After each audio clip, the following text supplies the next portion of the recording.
Hey guys, welcome to Walsh Weekly. This week, I'm sort of discussing my transformation going from a skinny, weak guy that weighed 55 kgs, even 54, 53. I didn't really start tracking my weight for a bit. I don't know how much I gained before I actually started tracking it, but I would have to guess I was around 52, and I didn't really like my body. And now I've transformed and just, I'm completely comfortable with my body now, and that's something that I think is very, very valuable, and I'd just like to talk about that whole thing today. So, mainly my whole life, I'd be the skinny guy, and I'd always been like 55 kgs, hated how I looked. I was scared to go to the beach. Like, I had nice definition and nice proportions, but there was nothing to define, I guess. So, yeah, that was, and my main issue, I thought it was so difficult to gain weight. Just because I had tried a few times. There was one time when I did 50 days in a row of doing push-ups at home and all that sort of stuff. But no, I believe that you have to really commit to it full time. What really changed it for me was I was in a relationship, I broke up, and then I started going to the gym. As many people say, breakups build bodybuilders, and then I started going to the gym. I just got a membership at a gym, a very, trashy gym, but it treated me well. It was a good gym. It was no major bodybuilding gym, but I just got a membership. It was cheap. I got in when the fee was small. Joining a gym doesn't cost too much. It's really actually quite cheap, and I think if you are a skinny guy who wants to just get big, then skinny guy or girl or all that, I think there's not much attention given to those skinny people who want to get bigger, who want to grow and become stronger. Because I think, one, for men, the majority of information out there is how to build muscle, but it's not. Or it's how to cut. A lot of it isn't how to bulk. There's not much information on how to bulk. And especially not for someone who thinks that it's impossible for them to gain weight. For a very, very, very long time, that was me. Even now, I find it very hard to gain weight. But I found that after going to the gym for maybe 2 years now, probably about a year and a half, 2 years, and I've gained about 10 kgs. I went from probably 54 to now 65 kgs, and I've pretty much plateaued for a long time there, and I'm only minorly increasing my lifts. Got to about 65, got some injuries, and I've just plateaued, and right now I'm just holding steady, trying to keep it slow, but keep it steady, For me, I found the moment I got in the gym, and I started really eating food, eating a lot of food. The thing you don't really, people put so much emphasis on protein, but even I barely took protein. I had one little thing of protein, and I'd take that. I'd drink a protein shake at school. Basically, I'd take my normal meals every day, and then what I'd do is I'd add a shake on top of it, and then I'd try cram some oats when I get home, so people eat those typical bodybuilding foods. So yeah, I increased the food I was actually eating instead of not eating, because I just couldn't be fucked eating, right? So I would change myself from not eating to eating a fuck ton. That's the basic idea. So you cook in. One thing that really helped me was cooking in bulk and just really going out there and making a kg of rice or something ridiculous, and then tons of vegetables. If you're a teenager, get your mum to buy chicken, or just go buy fucking chicken. It's not that expensive. Or literally, if you're really lacking on protein, just go buy some protein powder. It's not cheap when you see it, when you see the full thing, but it helps. It is something that you really do. You don't need it, but it does help. It's not going to be the defining factor, but it's that 5%, that 3%, whatever. And yeah. Also, when it comes to things like mass gainers, I think if you really can't be gaining weight, you can't do it, and it's just so difficult for you, then you can try a mass gainer, just because mass gainers give you that little extra edge, and it's just so easy to get down calories with that. But the issue is, they're really just overpriced bags of oats. So if you're okay with eating oats, if you can just chow down cans of shit, it doesn't matter what you're eating, just fucking eat. That's the main idea. So one thing is, once you do start gymming, eat heaps. Eat absolutely heaps. Find techniques to make it easy for you to cram down calories. I used to make a protein shake, right? I would put peanut butter in, extremely calorically dense. Cream, I would put fucking cream in there. Bananas, and then I just put blueberries in there to make it feel like a normal smoothie. Then I just drank that, and it's like 1,500 calories in just that, and it tastes like shit, but you gotta do what you gotta do. And you can go out and eat fucking ice cream and eat whatever you want. Go buy a pizza after the gym. In New Zealand, they sell pizzas for $5. 5 New Zealand dollars. That's like probably £3 if you're in the UK, and maybe $4 US maybe, which is fucking cheap, you know? Like, so if you just spend $25 and you do it every day, one pepperoni pizza is like 1,500 calories. That's ridiculous. You get a ton of calories just from that. And if you cram down that after the gym, after you're hungry, instead of a fucking protein shake, then that's easy, and you're probably getting more calories anyway. The main thing you want to focus on is getting a ton of calories, because if you are getting a ton of calories, then muscle protein synthesis is going to happen, because the majority of the time, unless you're eating pure carbs or just everything that lacks protein, you're going to be getting enough protein. I don't think protein is actually as essential as people say it is. So yeah, that's the main eating of it out of the way. The main idea is you want to eat good, but the thing is you don't need to eat clean. You don't need to. But the thing is, if you're a teenager, you're going to be getting a fuck ton of pimples, right? And that's one of my issues. When I was bulking heavy and eating like shit, I would get a ton of pimples, and I couldn't figure out the balance between getting big and getting tons of pimples, so I couldn't really, that was a major issue for me. But yeah, the main thing that helped me get rid of the majority of my pimples was, one, being very, very, very hygienic, and you had to wash your face every single day with antibacterial soap, and make sure you moisturize, and make sure, etc., and make sure you actually wash your face with cold water to finish. Like, you wash it with warm water, and then you wash it with soap, and then you wash it with cold water. Just sort of, you open the pores, cleanse them, and then you close the pores with cold water. That's the general idea. So yeah, I find that helps. And also, if you don't think 10 kgs is that amazing, for myself, I found that quite good, because at the same time, I was also running probably 50 kilometers a week, just because I trained for distance running as well. So I'm quite proud of that. I'm not ashamed to be like too humble and all that, because I think there's not many people at my age who have gone from the drastic, like, I was fucking skinny. Like, people used to tell me, they thought it was like, this is what really made me want to change, is people would tell me, they'd be like, OMG, you're so skinny, how's that even possible? Do you even eat? And like, I thought I ate like a normal person. Like, I ate decent meals. Like, now I eat fuck tons, and that's the idea. Like, the more calories the better, basically. So yeah, that is the nutrition side of it out of the way. I will shut the fuck up about eating heaps now, because I know it's very, in this whole space, you need to eat, and that's what everyone tells you. And yeah, so I'll shut the fuck up about that. Now, when it comes to training, a lot of people say you should just avoid cardio, but I think it's a good balance, because one, if you're doing cardio after a meal, it's going to make you, well, not directly after a meal, but if you're doing cardio a reasonable amount of time after a meal, you're going to feel hungrier in an hour. It's going to make you feel hungrier, and it doesn't actually burn that many calories, really, but it does make you want to eat more, etc.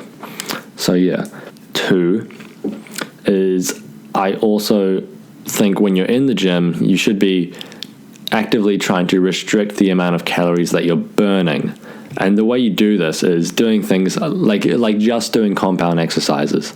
So one thing that I think would be quite efficient, it's a good split that I think should be quite efficient, is if you really don't care for getting the most effective gains, but you want to just make it easiest, the best thing that I think you should do is an upper-lower split. So say you'll do chest and back on the same day together, and then you will do legs the next day, and then upper lower again, but slight different variations. Say, instead of focusing, you'll do similar things for back, but you'll focus more on your shoulders this time, or you'll increase the amount of core that you're doing, something like that. Just basically, just doing different exercises to get different results, and then sort of varying up the progressive overload. And sort of, if you don't know what progressive overload is, which I said you don't even, but it's like a lot of people don't know this stuff because it's just not. If you haven't researched it, but it's very easy to find. Like all this shit I've learned from YouTube. So with progressive overload, the thing is, you can either, when you're doing an exercise, I'm talking primarily about weightlifting here, but it works for any aspect of your life. With progressive overload, you can either increase, there's a few different variables that you can increase. You can increase your weight, you can increase the amount of reps you're doing, or what I think you should increase before you increase the weight is you should increase not the range of motion, but you should make sure you have the best range of motion, and you should make sure that your time under tension is adequate. You don't need like 4 seconds up, 4 seconds down. That can be useful in some situations, but I think like 1.5 up and then 2 down. Like I think the main thing that I like to focus on is going slow down on the decline. I find that gets good results and really just helps to burn. So mainly those are the main 3 things that you can increase. You want to have a good range of motion with your exercise, and you want to be doing primarily compound exercises. So what is the compound exercise? Say, is bicep curls a compound exercise? No, bicep curls is not, because bicep curls focuses primarily on the biceps, right? But say if we go like to the bench press uses tons of muscles. It uses your chest, it uses your triceps, it uses a bit of deltoids, it uses a tiny bit of lats. It uses both areas of your pecs, but primarily the lower area of your chest. So that is more of a compound exercise. It's using tons of muscles all at once, so you're spending less time there, therefore you should be burning less calories, so you're spending less time in the gym, really. So that makes it sort of conserves your calories by using all your energy up at once, instead of putting all your energy into one exercise and just growing one body part instead of So it's like if there was a ratio of the amount of work that you're putting in for the results that you're getting out, what you'd get out would be what you put in. So if you're slamming bicep curls, you're going to make more progress on biceps. But if you're doing a lat pull down, which focuses on biceps, but it's mainly for lats and a little bit of traps and a little bit of rhomboids, but primarily lats, you're going to be getting a bit of bicep activation, but you're also getting lats, etc. And that is where that would be a higher ratio of work to reward than just bicep curls, if you sort of catch my drift. So that's why I think compound exercises are essential. So personally, my style of training, I like to always start with, one, you warm up really well, right? It always prevents injuries, and it just sort of streamlines the whole process, really. So warm up, you really want to warm up your shoulders. I don't agree with just doing cardio to warm up. I think that's a waste of time. If you live, say, 10-15 minutes walk or run away from the gym, then I recommend that's a good way to warm up. But one thing you do want to do is you do want to conserve as much energy as possible. So if you are sprinting at full speed to the gym, one, you're going to lose all your energy, so you won't be able to use it in the gym. But two, you're also going to be burning a lot of calories in the process, which is something you don't want to be doing if you're trying to primarily bulk. And that is something, So you want to be using the majority of your energy in the gym, so then it's all being used productively instead of increasing cardio, which is not something which I assume is not your goal if you're listening to this. So heavy compounds. A good program is a 5x5 program, or Mo Samuels just released a good program, but that is more of a cutting program. But the idea with heavy compounds is you want to do something to like 5 to 12 reps, but you keep it consistent. Say if you're doing a 5x5, that means 5 repetitions of an exercise and 5 sets of an exercise. So the general idea is you pick a weight that you can do for at least 5 reps for 5 sets. You're not always going to hit 5 sets, and you're not always going to hit 5 reps. You might pick a weight and then realize you can do 8 reps on the first set, and then you could transition into, you could do 8 reps but no more. So then you might transition into an 8 times 4, which is a good rep range for one exercise. So yeah, you want to keep the sets around 3 if you're doing up to 12. The higher the reps, the lower the sets, basically. You don't want to get your volume into something like a 6 times 8 or anything. You want to be doing more like a 4 times 8, or I quite like a 4 times 8. I think it keeps it so the repetitions are high enough and that there's a little, like, there's not much room for error, and I think it's my favorite rep to set ratio thing. And I think also 5 times 5 is very good. I like doing it for things like overhead press, but I'm not a big fan of it on the bench press, just because for myself I find I have weak shoulders. When I am doing such a high weight on the bench press that I really can't handle that well, which I find is a lot of the time when I am doing bench press, I find that it's more achievable for me to be doing. Like, I don't even do 5 times 5 with dumbbells. I'm not the biggest fan of 5 times 5. I personally just find it hard to get proper activation. Yeah, I'm just not a big fan of 5 times 5. I'm more of a fan of like 8 times 4 because it gives you more time to actually exhaust things and really, yeah, because it's a bit longer term, and yeah, that's my opinion. I prefer an 8 times 4, but you might like a 5 times 5, or you might like a 12 times 3, but those are the main ones that I'd stick to. Maybe, yeah, there's some people that do a 7-5-3. I think that's a pretty good one, because you do 2 sets of 7 reps, and then I think you do 2 sets of 5 reps. So you do the 5, the 7, and the 3 signal the reps, and then so you do 2 sets of the 7, and then 2 sets of the 5, and then 1 set of the 3. So it's more of a power building type of program. So yeah, that's what I was sort of transitioning into. Power building is, I think, the best style for gaining mass as a skinny kid, but at first you want to keep the reps relatively high because you're going to have weak joints. You're going to have, you can't dive into 6 days a week when you're just starting out. Even for myself, if I just had like a 4 week break, sort of break, I was doing the things that I could, but there was a lot that I just could not do due to injury. And you really don't want to aggravate injuries. And one way to prevent injuries is you got to start slow and start doing what you can do consistently, but don't be a bitch about it. Like, you've got to stay consistent if you really want to change your body. And for myself, the thing is, you've got to realize the hardest part is getting there, but once you've got there, it's so easy to maintain. Even with like a 6-week break, I barely lost any muscle, and now I'm pretty much back to where I was.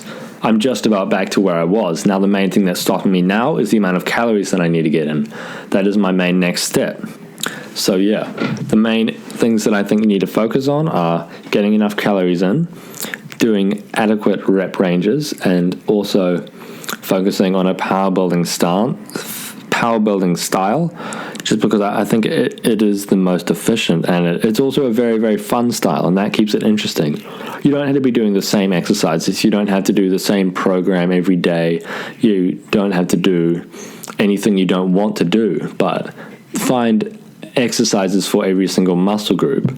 And that's another thing I think you should learn. And so I think you should learn how the muscles work, learn what the lats actually do, learn what the pecs actually do, learn how to work on your medial deltoids, learn how to work on your lateral deltoids, etc., blah, blah, blah.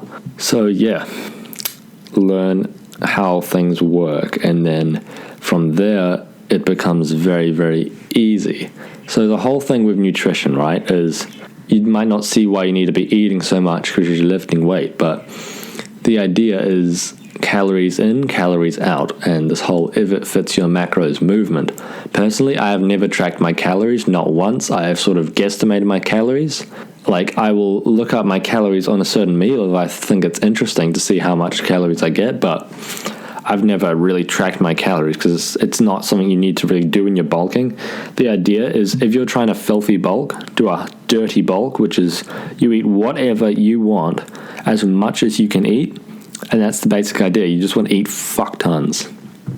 So yeah.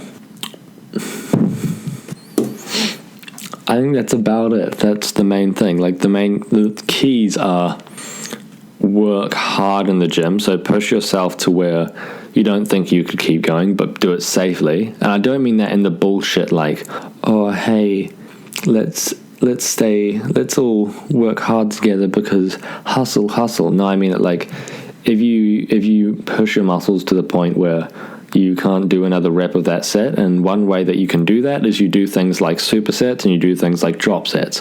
A drop set is something where you aim for relatively low reps, but you're going for a super high weight for yourself. You'll do like 90% of what you think you can do, or maybe even 95, whatever.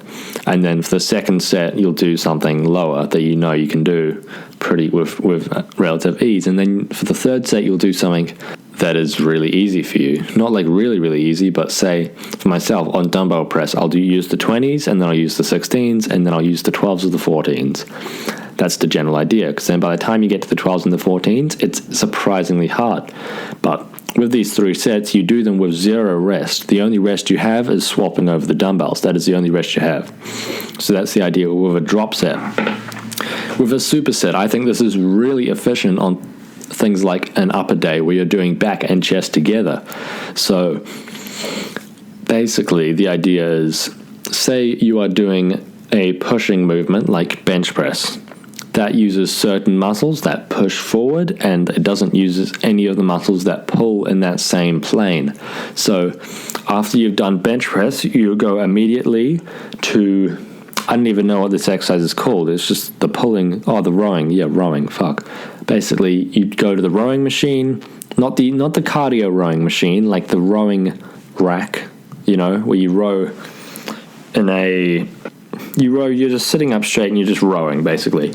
You want to go do that at the same rep ranges, sort of. Immediately, you want to have very little rest, and then you have a rest. So you're doing those 2 sets of basically opposite movements. So you could do something like overhead press and pull-ups, or bicep curls and tricep pushdowns, etc.